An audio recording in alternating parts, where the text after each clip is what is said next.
Gubernur DKI Jakarta Pramono Anung memproyeksikan pertumbuhan ekonomi di Jakarta pada 2025 berada di angka 5,1%. Prediksi ini disebut berada di tengah rentang proyeksi Bank Indonesia.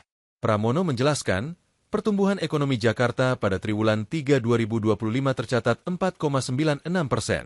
Inflasi Jakarta per Oktober 2025 juga terjaga di angka 2,69%, lebih rendah dari inflasi nasional sebesar 2,86%.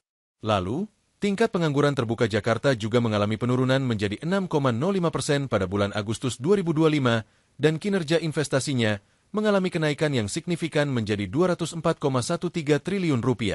Pramono menegaskan bahwa inflasi di Jakarta masih terkendali dan berada di bawah angka nasional. Ia menyampaikan bahwa pasokan pangan dan barang kebutuhan tetap aman hingga November tanpa adanya kelangkaan di pasar.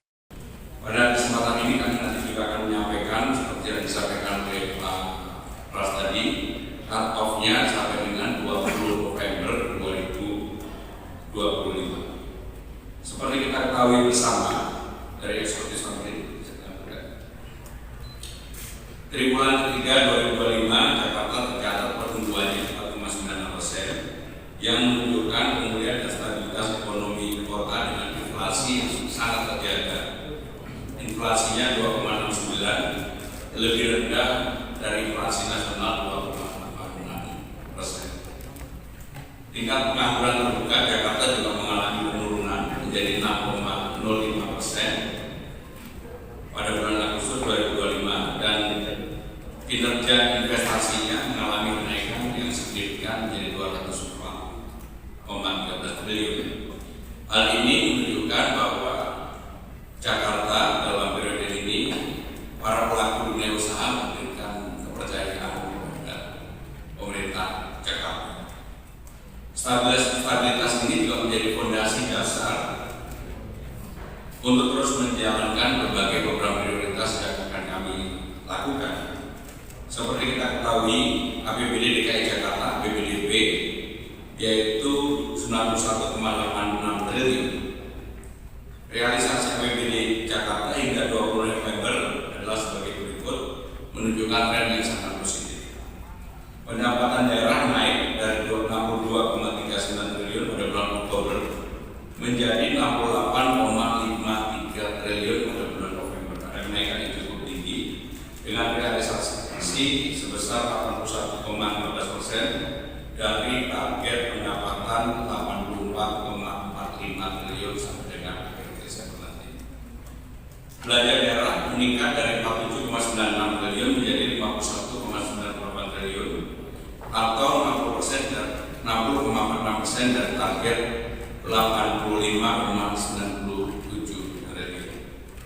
Sementara untuk pembiayaan daerah tercatat 3,4 triliun, silpa naik dari 18,08 triliun menjadi 20,09 triliun pada 20 Oktober 2020.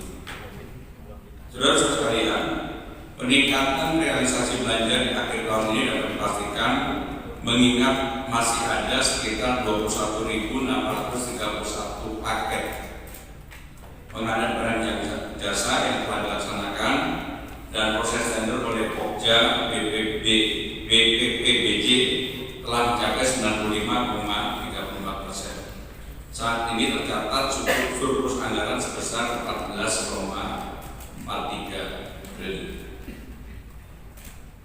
Bapak Ibu saudara-saudara sekalian, kondisi ekonomi Jakarta pada triwulan 3 tahun 2025 ini, Jakarta tetap menjadi pusat aktivitas ekonomi nasional.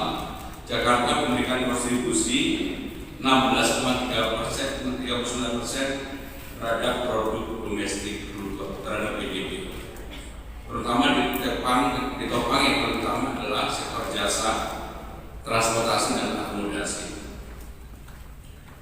Bank Indonesia juga memproyeksikan pertumbuhan Jakarta di tahun 2025 ini akan tumbuh antara 4,6 sampai dengan 5,4. Kami sendiri memperkirakan mungkin antara 5,1 secara average.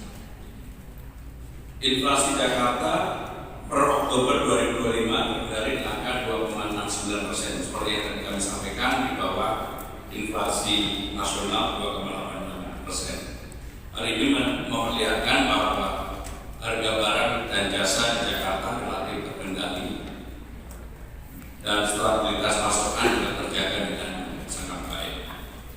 Keberhasilan menjaga inflasi ini tidak luput dari tim pengendalian inflasi daerah yang selama ini bekerja dengan baik dan bersinergi bersama-sama dengan pemerintah daerah, DPRD, pelaku usaha, distributor, hingga perangkat daerah yang memastikan bahwa pasokan tetap tersedia. Dan sampai hari ini, sampai dengan bulan November ini, kita tidak pernah menghadapi kelangkaan di pasar semua produk-produk yang ada di Jakarta.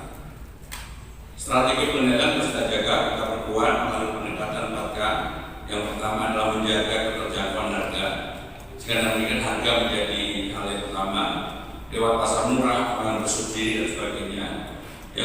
Yang berikutnya adalah menjamin ketersediaan pasokan dan relatif pasokan tidak pernah ada masalah dengan kerjasama antar daerah dan juga beban farming. Walaupun beban farming di Jakarta kontribusinya tentunya tidak terlalu besar.